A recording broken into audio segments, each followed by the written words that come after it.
Hi, everybody, and welcome to the screencast of making illustrative math activities a little bit more interactive for virtual learning.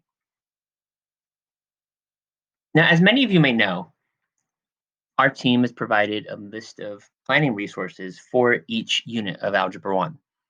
This snippet looks at 1 week, where day 1 covers lessons 8 and 9, and day 2 covers lessons 10 and 11.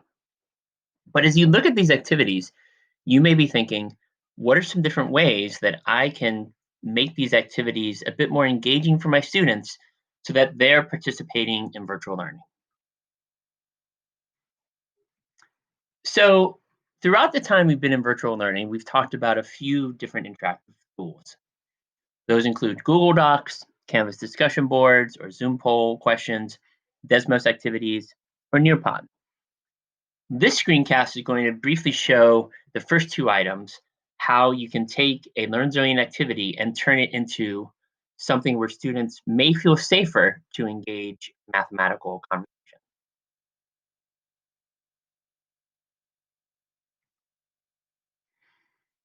So let's start with the warm-up from 8.1. Here's the warm-up that is given in the LearnZillion platform. It's a notice and wonder. And if you are in person, you may be able to call on students to ask them what they notice or what they wonder, collect their answers, and then engage in conversation. And virtual learning, that may be a little bit more challenging. Students may be less comfortable sharing their ideas. Here are some ways that you can make it a little bit more comfortable to do so. One possibility would be to create a Canvas discussion board. Here's a screenshot of a discussion board I made using this notice and wonder, where we have sentence starters and we encourage students to write their answers and then respond to somebody else.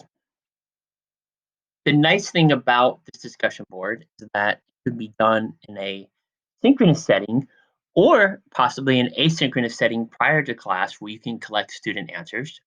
Students may feel that they can more easily respond in a safer space through the discussion board, and they may not feel the pressure of having to respond during an actual class. Or if you choose to use this during a synchronous lesson, students may feel more comfortable writing something in a different platform than putting in a chat or sharing it out in person. As a reminder of how to create discussion boards, this is a platform within Canvas. You would go to discussions, you would click on the discussion button,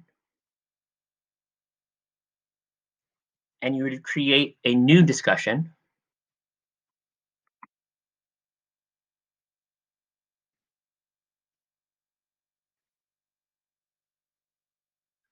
As your discussion comes up, you can embed images by clicking here. Now, something that's important to know is that the images have to be part of your Canvas folder. But even in doing so,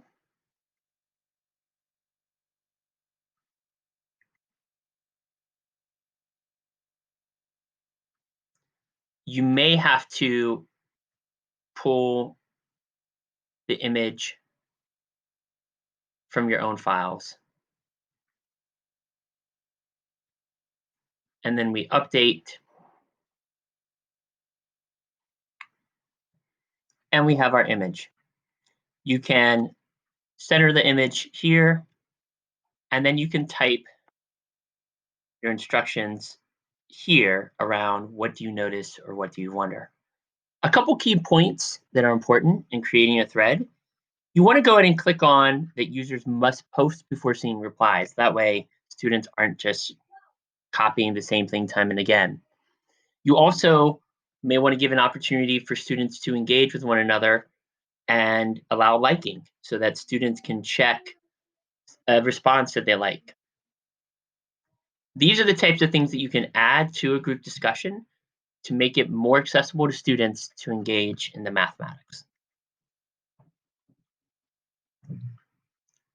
If you look more carefully at this warm-up, it also includes two questions. Is the accumulated amount of rainfall a function of time? Is time a function of accumulated rainfall? These types of questions could be easily done in a Zoom poll where you ask all students to respond and they're just clicking a button. As the number of responses go up, you're able to better tell how many students are engaging. And then from the responses, you can call on students to get their thoughts. Here's a link that's included that you'll have to copy and paste separately, but it includes information on how to create Zoom polls in general. So now let's look at another activity. This activity is 8.3, functionally speaking, where it provides suggestions and sentence starters for students to look at different scenarios, determine the function, determine what the independent and dependent variables are, and then to write an equation. Again, having this in slides and doing this in class may be a little bit different than doing it in person.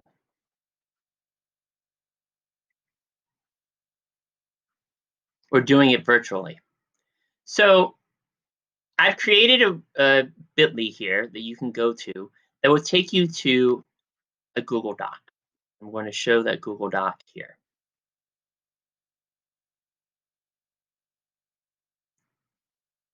What the Google Doc did is it took the activity and it put it in a platform where all students can respond.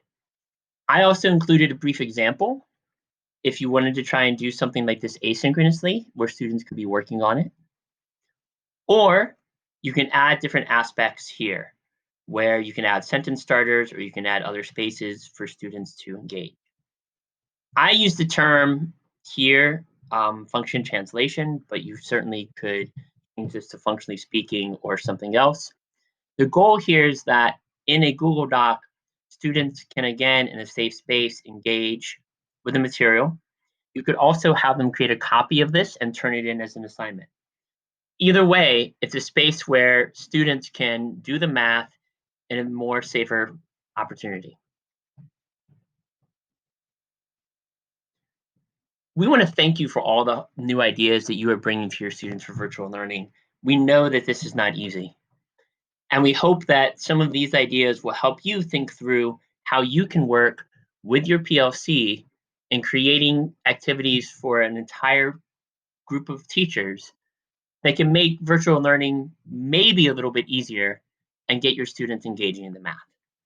Thank you so much.